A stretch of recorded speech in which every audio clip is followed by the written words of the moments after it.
नमस्कार विद्यार्थी मित्रांनो, welcome to Sahyadri IAS academy. विद्यार्थी मित्रांनो, राज्यसेवा मुख्य परीक्षेचा जर विचार केला तर आयोगाने जो काही अभ्यासक्रम दिला आहे, बघा आता डिस्क्रिप्टिव्ह पॅटर्नचा जो अभ्यासक्रम दिला आहे, तर त्याच्यानुसार त्यांनी GS1 सामान्य अध्ययन पेपर क्रमांक 1, 2 आणि 3 चा जर आपण विचार केला तर 1 मध्ये आपण बघू शकतो की इतिहास, भूगोल, भारतीय इतिहास, भारतीय भूगोल, त्याच्यानंतर भारतीय समाज, त्याची संबंधित डिटेलमध्ये जो अभ्यासक्रम दिलेला आहे तो, आणि त्याच्या जोडीला एक त्यांनी तिथे एक टॅगलाईन पण दिलेली आहे की महाराष्ट्राच्या संदर्भासहित. तसंच GS2 मध्ये देखील राज्यव्यवस्था, त्याच्यानंतर सोशल जस्टिस, सामाजिक न्याय, गव्हर्नन्स, प्रशासन आणि आंतरराष्ट्रीय संबंध येतं.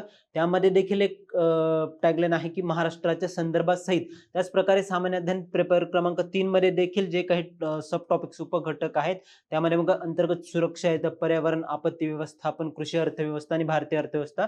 तिथे देखील महाराष्ट्राच्या संदर्भात असेल असं त्यांनी म्हटलंय.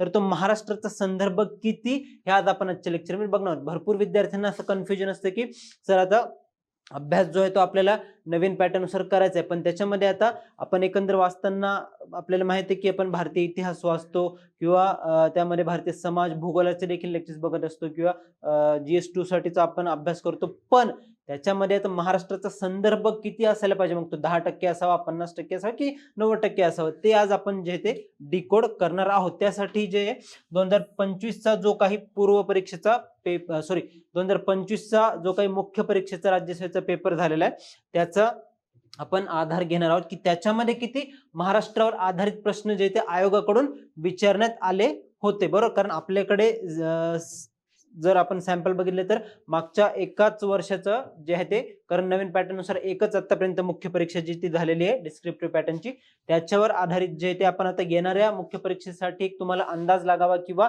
तयारी तुमची त्या दृष्टिकोनातून व्हावी, ते आज आपण डिस्कस करणार आहोत. बघा आता महाराष्ट्राचं वेटेज किती, बघा तुम्हाला आता UPSCचा आणि MPSC सिलेबस ऑलमोस्ट सेम आहे. त्याच्यामध्ये इतिहास, भूगोल, अर्थशास्त्र, विज्ञान, आपत्ती व्यवस्थापन, पर्यावरण, बरोबर, हे सर्व विषय करायचेच आहे. पण आता महाराष्ट्राचा 10 ते 15% भाग वेगळा अभ्यास करणं हे गरजेचं आहे. एक स्वतंत्र उपविषय आहे असा भरपूर विद्यार्थ्यांचा गैरसमज होतो, तर तसं नाहीये. एकत्रितपणे जर तुम्ही अभ्यास केला, महाराष्ट्र वेगळा उपविषय नाही, राष्ट्रीय विषय समजून घेतानाच तुम्हाला एक महाराष्ट्र संदर्भातील वेगळा दृष्टिकोन त्या ठिकाणी तिथे विकसित करावा लागतो. जसं की GS3 मध्ये जिथे तुम्ही बंदरांच्या आधारित जर समजा अभ्यास करत असाल की भारतातील बंदरे, त्याच्या संदर्भातच तुम्ही महाराष्ट्राच्या देखील बंदरांचा तिथे अभ्यास जो आहे तो करू शकता, किंवा भारतातील कृषी अर्थव्यवस्थेचा जर तिथे तुम्ही अभ्यास करताय तर महाराष्ट्राची देखील त्याला तिथे जोड दिली गेली पाहिजे. त्याच्यावर आता आधारित प्रश्न किती आलेले ते आपल्याला तिथे बघायचे की 1 प्रश्न 2 प्रश्न जे आलेले ते कोणते आहेत. महाराष्ट्राचा संदर्भ सांगण्याचा उद्देश हाच, कन्फ्युजन होऊ देऊ नका की ज्या दृष्टिकोनातून तुम्ही राष्ट्रीय घडामोडी बघताय किंवा एकंदर तुमचा अभ्यास करताय त्याला कुठेतरी थोडीशी महाराष्ट्राची जोड दिली, बरोबर. एखाद दोन त्या ठिकाणी उदाहरणं समजून घेतले, केस स्टडीज समजून घेतल्या, तथ्य किंवा फॅक्ट्स जर त्या ठिकाणी लक्षात ठेवले आणि यदा कदाचित जर त्याच्यावर प्रश्न आला तर तुम्हाला लिहिण्याला, कारण तुमच्याकडे जो तुम्ही अभ्यास केलाय त्याचं फ्रेमवर्क तयार असणार आहे आणि त्याला जर कुठे महाराष्ट्राला संदर्भ देऊन विचारलं गेलं तर तुम्ही तुमचं उत्तर जे ते तिथे देऊ शकताय, बरोबर. तर आता आपण बघा संकल्पना जे ते समजून घ्यायचे. त्याच्यात महाराष्ट्रातील उदाहरण, चळवळ, व्यक्ती, GS1 मध्ये जर बघितलं, GS2 मध्ये त्याच्या संदर्भात काही केसेस असतील किंवा महाराष्ट्र शासनाच्या योजना, धोरणं असतील, त्या देखील तुम्हाला तिथे माहित पाहिजे. सामान्य अध्ययन पेपर क्रमांक 3 मध्ये महाराष्ट्राचा आर्थिक पाहणी अहवाल किंवा इतर जे काही आकडे असतात ते देखील तिथे तुम्हाला लक्षात ठेवण्यास जे ते मदत होईल. बघा आता मागच्या वर्षीचा जो 2025 चा आपण पेपर झाला तो बघूयात. बघा GS1 चा जर आपण पाहिलं तर 250 पैकी 35 मार्कांना जे ते GS1 मध्ये महाराष्ट्रावर आधारित प्रश्न विचारण्यात आलेले होते थेट पद्धतीने. ते 3 प्रश्न होते, 10, 10 आणि एक 15 मार्काचं होतं. त्याच्यामध्ये बघा वारकरी संप्रदायाचं तत्वज्ञान विचारलेलं होतं, भक्ती परंपरेशी थेट संबंधित होता हा प्रश्न 10 मार्क्सला. त्याच्यानंतर मुंबई हे औद्योगिक आणि आर्थिक दृष्ट्या एक विकसित शहर आहे, त्याची कारणे तुम्हाला लिहायला विचारलेली होती तिथे, तर तो 10 मार्काला प्रश्न होता. आणि न्यायमूर्ती महादेव गोविंद रानडे यांचे आर्थिक विचार स्पष्ट करण्यास तिथे सांगितलेले होते, तो 15 मार्क्सला तिथे प्रश्न होता. असा 250 पैकी 35 म्हणजे 14% गुण जे ते महाराष्ट्राचा संदर्भ जो आपण म्हणतो ना, तर तो GS1 मध्ये त्यांनी 14% होता. बाकीचे प्रश्न होते ते जनरल प्रश्न होते, डायरेक्टली तिथे कुठे महाराष्ट्राचा उल्लेख नव्हता, पण तुम्ही उदाहरणं जे तिथे देऊ शकता. GS2 चं जर आपण बघितलं तर तिथे एकही प्रश्न डायरेक्टली त्या ठिकाणी महाराष्ट्रावर विचारला गेलेला नव्हता. एक दोन प्रश्न असे होते की त्याच्यामध्ये राज्य सरकारच्या योजना वंचित घटकांसाठीच्या विचारण्यात आले होते. त्याच्यामध्ये तुम्हाला हायली रेकमेंड की महाराष्ट्राच्या योजना लिहायच्याच आहेत, पण प्रत्यक्ष पद्धतीने एकही प्रश्न तिथे विचारला गेलेला नव्हता.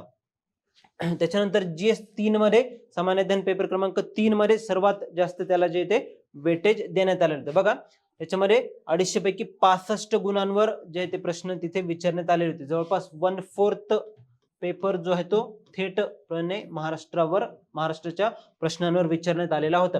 मग त्यामध्ये महाराष्ट्रातील संशोधन संस्था व उपक्रम विज्ञान तंत्रज्ञानाचा हा प्रश्न होता 10 मार्क्सला. त्याच्यानंतर आदिवासी व मागास भाग महाराष्ट्रातील उदाहरणे तिथे देण्यास विचारण्यात आले होते अंतर्गत सुरक्षेमध्ये. त्याच्यानंतर वाढवण बंदर प्रकल्प पालघर मधील, त्याच्यावर 15 मार्क्सचा एक प्रश्न होता. विज्ञान तंत्रज्ञानाचा महाराष्ट्रातील परिणाम, महाराष्ट्राच्या अर्थव्यवस्थेवर किंवा सामाजिक जीवनावर परिणाम विचारण्यात आलेला होता 15 मार्क्सला. आणि महाराष्ट्रातील नवोन्मेष उद्योजकता आणि इंटेलेक्च्युअल प्रॉपर्टी राईट्स बौद्धिक संपदा याच्यावर देखील एक 15 मार्क्सला प्रश्न विचारण्यात आलेला होता. तर आता ह्यावरून बघा तुम्हाला कंपॅरिझन साठी हा पार्ट दिलेला आहे. एकूण 750 पैकी 100 मार्क्सला जे ते थेट पद्धतीने जे महाराष्ट्राचा संदर्भ आयोगाने दिलेला आहे ना, 750 पैकी 100 मार्क्सला जे ते महाराष्ट्राच्या संदर्भात प्रश्न तिथे विचारण्यात आलेले होते, जे की ऑलमोस्ट 13% आसपास तिथे प्रश्नांचं प्रमाण आपण बघू शकतोय. तर आता आपल्याला इथून पुढची आता जी काही येणारी परीक्षा आहे, जे विद्यार्थी परीक्षा देतात, तर त्यांच्यासाठी महत्वाचं काय आहे ना की येस महाराष्ट्राचं सेक्शन आपल्याला करायचं. तर काही विद्यार्थी म्हणतील की सर खूप कमी प्रमाणात विचारण्यात आलेलं. येस कमी आहे, पण याचा अर्थ असा नाही की आता GS2 मध्ये 0 प्रश्न होते, पण पुढच्या वर्षी देखील आता 26 ची जी येते तिच्यात देखील 0 प्रश्न असतील असं नाही. त्याच्यामध्ये आपण सांगू नाही शकत की 4 ते 5 प्रश्न देखील तिथे विचारले जाऊ शकतात. आयोगाला आपण प्रेडिक्ट तिथे करू शकत नाहीये. GS3 मध्ये 5-6 प्रश्न आलेले आहेत, ते वाढून 10 होऊ शकतात किंवा कमी होऊ शकतात. GS1 चे प्रश्न देखील तिथे वाढू शकतात. जसे की GS1 मध्ये अमेरिकेच्या जी काही भौगोलिक परिस्थिती किंवा अमेरिकेचं जागतिक भूगोल आहे त्याच्यामध्ये अमेरिकेचं उदाहरण देऊन प्रश्न विचारण्यात आलेला होता. पुढचा प्रश्न हा महाराष्ट्राच्या भूगोलावर देखील तिथे असू शकतो किंवा महाराष्ट्रातील जे काही उद्योगधंदे त्याच्यावर देखील तिथे प्रश्न विचारलेला असू शकतोय, बरोबर.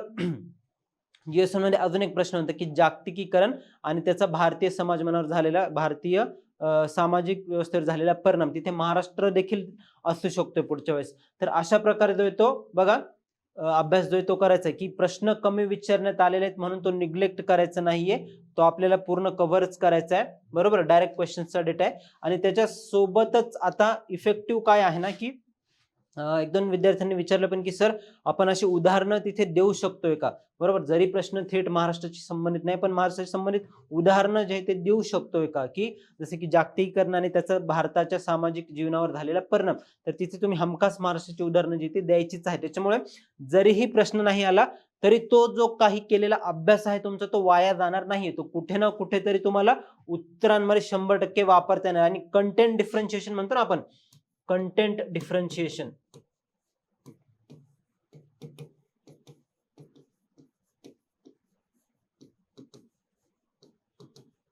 आता हे कंटेंट डिफरन्शिएशन काय असतं बरं, तर तुमचे काही पॉइंट्स एक्झामिनरला थोडेसे वेगळे वाटले, युनिक वाटले, थोडेसे पॉइंट्सची क्वालिटी गुणवत्ता जास्त आहे, तर तो तुम्हाला एक्स्ट्रा 1-2 मार्क्स त्या ठिकाणी देऊ शकतो. अशाच प्रकारे तुमची उदाहरणं देखील महाराष्ट्राच्या संदर्भात थोडीशी युनिक राहिली किंवा वेगळी राहिली, इतरांपेक्षा वेगळी राहिली, तर तुम्हाला हमखास त्या ठिकाणी मार्क्स जे ते जास्त भेटू शकते, बरोबर. बघा फक्त 13% करायचं असं नाही, तर उरलेल्या 86% पेपरमध्ये राष्ट्रीय संकल्पनांना महाराष्ट्राच्या उदाहरणांची देखील आपण तिथे जोड जो आहे ती देऊ शकतोय. आणि आपण सांगू नाही शकत की आता 13% प्रश्न विचारण्यात आलेले आहेत, पुढच्या वेळेस 33% किंवा 1/3 पेपर देखील महाराष्ट्राच्या संदर्भात सहित असू शकते किंवा एखादं सेक्शन देखील ते पूर्ण तिथे विचारू शकते. तर सांगण्याचा अर्थ हाच की तुम्हाला कुठल्याही प्रकारे तिथे तो भाग निग्लेक्ट करायचा नाहीये, त्याचा अभ्यास करायचाच आहे. आणि मी मगाशी सांगितलं त्याप्रमाणे जरी प्रश्न नाही आले तरीही तुम्ही जो काही महाराष्ट्र संदर्भात अभ्यास केलेला आहे तर तो तुम्हाला जो आहे तो इतर प्रश्नांच्या उत्तरांमध्ये देखील तुम्ही तिथे वापरू शकता. आता हे तुम्हाला स्टडी मटेरियल भेटेल कुठं बरं, तर आपण तुम्हाला माहिती की सह्याद्री IAS अकॅडमी तर्फे आपण जे ते मेन्स मॅरेथॉनचे मेन्स मॅरेथॉन, मेन्स मॅरेथॉनचे बुकलेट्स आणलेले आहेत, बरोबर, बुकलेट्स आणलेले आहेत करंट अफेअर्सचे, चालू घडामोडींचे जे करंट बुकलेट्स आहेत ते मॅगझिन्स आहेत ते 7 असे आणलेले आहेत. त्याच्यामध्ये मग अंतर्गत सुरक्षा, पर्यावरण आणि आपत्ती व्यवस्थापन, विज्ञान आणि तंत्रज्ञान, राज्यव्यवस्था आणि प्रशासन, त्याच्यानंतर अर्थव्यवस्था, अंतर्गत सुरक्षा, असे एकूण 7 बुकलेट जे ते आणलेले आहेत. तर आता आपण एक नवीन खास विद्यार्थ्यांसाठी एक सरप्राईज म्हणून तुम्हाला महाराष्ट्राच्या मुद्द्यांसंदर्भात एक नवीन बुकलेट देखील तिथे आणतोय. त्याच्यामध्ये सर्व महाराष्ट्राचे जे आहे ते तिथे मुद्दे असणार आहेत. मग त्याच्यामध्ये राज्यशास्त्राचे, विज्ञानाचे किंवा तुमचे अर्थशास्त्राचे, अंतर्गत सुरक्षेचे, बरोबर, पर्यावरण आणि आपत्ती व्यवस्थापनाचे जे काही मुद्दे आहेत ते पूर्ण त्या महाराष्ट्राच्या बुकलेटमध्ये असणार आहेत. आणि जो काही आता इतिहासाचा भाग हे झालं करंट अफेअर्सचा. आता स्टॅटिकचा जर विचार केला आपण तर इतिहासामध्ये काही प्रश्न विचारले जातील. समाजसुधारक महाराष्ट्रातील किंवा ज्या काही राष्ट्रीय स्तरावर चळवळी झाल्या त्यांचा महाराष्ट्रातील संदर्भ देऊन देखील प्रश्न विचारला जाऊ शकतोय. तर त्या संदर्भात तुम्ही पूर्व परीक्षेला जो अभ्यास केलेला आहे महाराष्ट्राचा इतिहास तोच तुम्हाला एकदा पुन्हा रिव्हिजन करायची आहे. त्याची भूगोलाच्या संदर्भात देखील मी तेच सांगेल की तुम्ही जो काही अभ्यास केलेला आहे पूर्व परीक्षेसाठी तोच एकदा पुन्हा त्या ठिकाणी रिव्हिजन करून त्याचं वापरायचं आहे. आणि GS 2, 3 आणि भारतीय समाज जो आहे तो तुम्ही ह्या बुकलेट मधून त्या ठिकाणी पूर्णपणे तुमचा जो आहे तो कव्हर होणार आहे. चालेल, थांबूया आजच्या लेक्चरमध्ये. थँक्यू.